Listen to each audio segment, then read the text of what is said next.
Hey guys, it's Charnice, and I decided to do this video really quickly because I didn't expect people to actually ask me this question, which is wild because I feel like when I was a pre-med, I would always search like up on this stuff. But I got a request asking me what I did to get into SGU. So let me start off by saying this.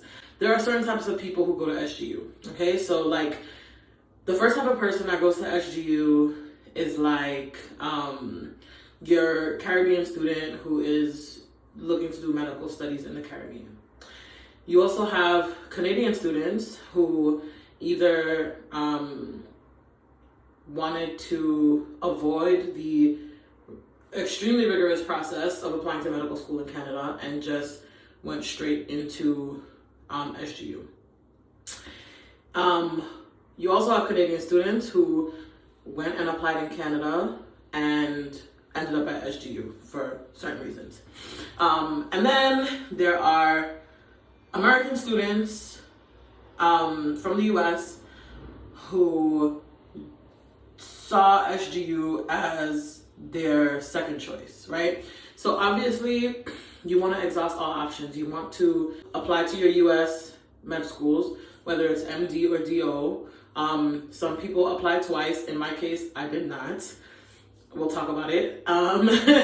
And some people just, you know, they see their grades, they see their MCAT, and then they make a decision and they go to SGU. And then obviously there are other people at SGU, right? But like the big categories I would say are those students.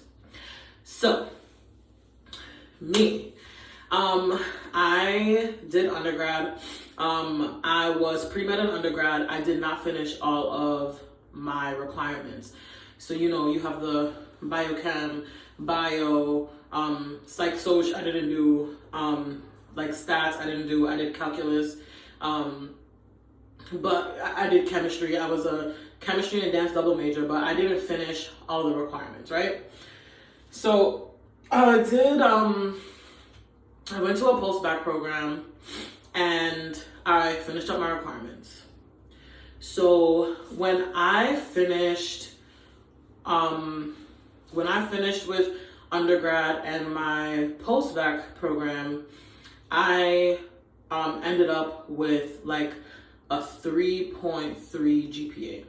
Okay, so for normal people, a GPA above 3 is like a good thing, but for medical school purposes, a 3.3 is a low GPA, right? So I finished with a 3.3, and my science GPA was even lower. It was like a 3, like 3.0 flat. Like what I remember when AMCAS, like when you do AMCAS or the DO1, a COMAS, they like calculate your science GPA and in their own way, and then they calculate like your overall GPA. My overall GPA was like a 3.3, and then my science GPA was a 3.0, and I remember being like, oh my gosh, I like barely made the cut for like being a regular person. Definitely on the lower side of the spectrum, but yeah. So then I took my MCAT. I took it the first time and I got a 496 on my MCAT the first time.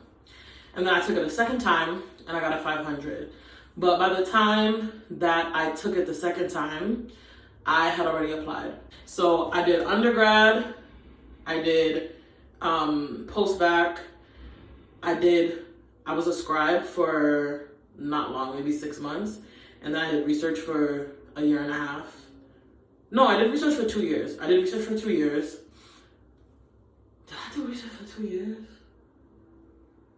Where is time? I did research for 2 years. And in that last year of research, that's when I started applying to medical school. So, yeah, I went in knowing that I was a mediocre applicant.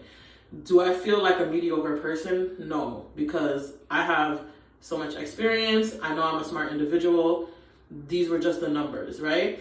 But according to the numbers, I knew that I was a mediocre applicant, because you're going up against people who like live for school, who have 4.0 averages, who got 520 on the MCAT, you know?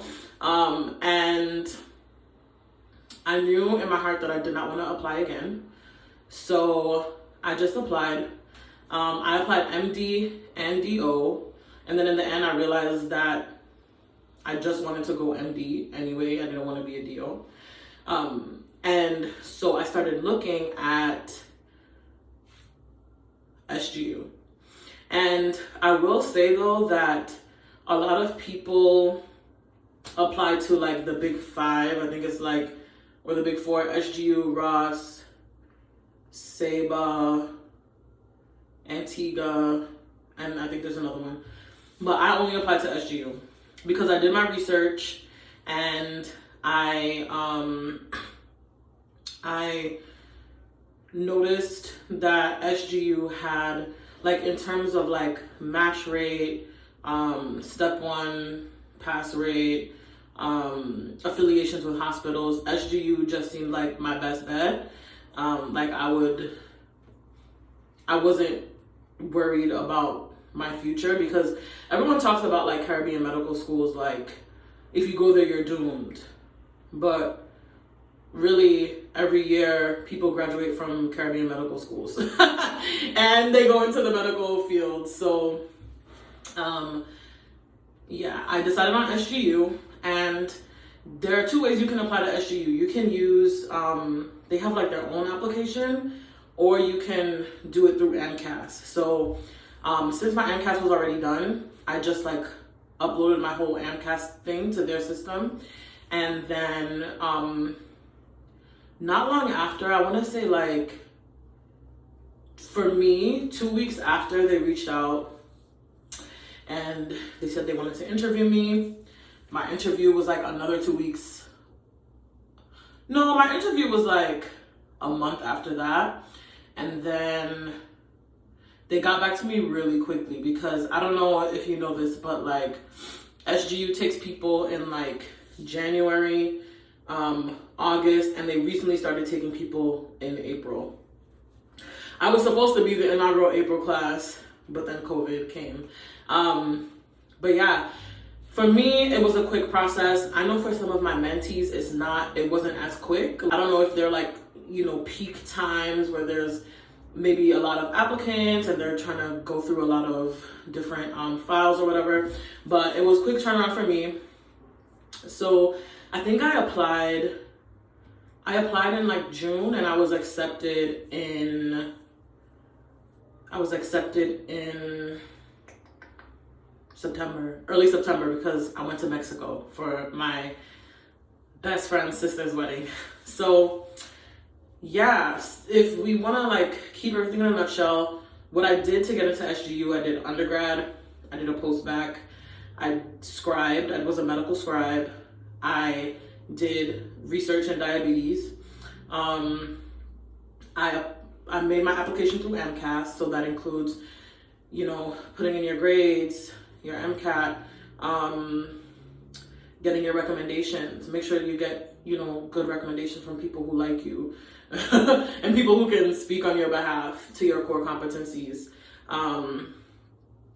That includes your personal statement. The personal statement is like the time for you to speak on behalf of you, you know, like really take that time. I remember my friend told me, like, tell these people how you feel. Like, really tell them how you feel, why you deserve to be here.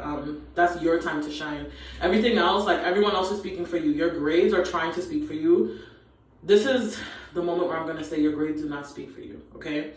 But your grades are trying to speak for you. If you got, like, a letter through your committee, your pre-med committee at your school, which I did, they're trying to speak for you. People who are giving you your recommendations, they're trying to speak for you. So this is your chance. So use your personal statement as your time to speak for you, okay? we can do a whole personal statement video in another at another time.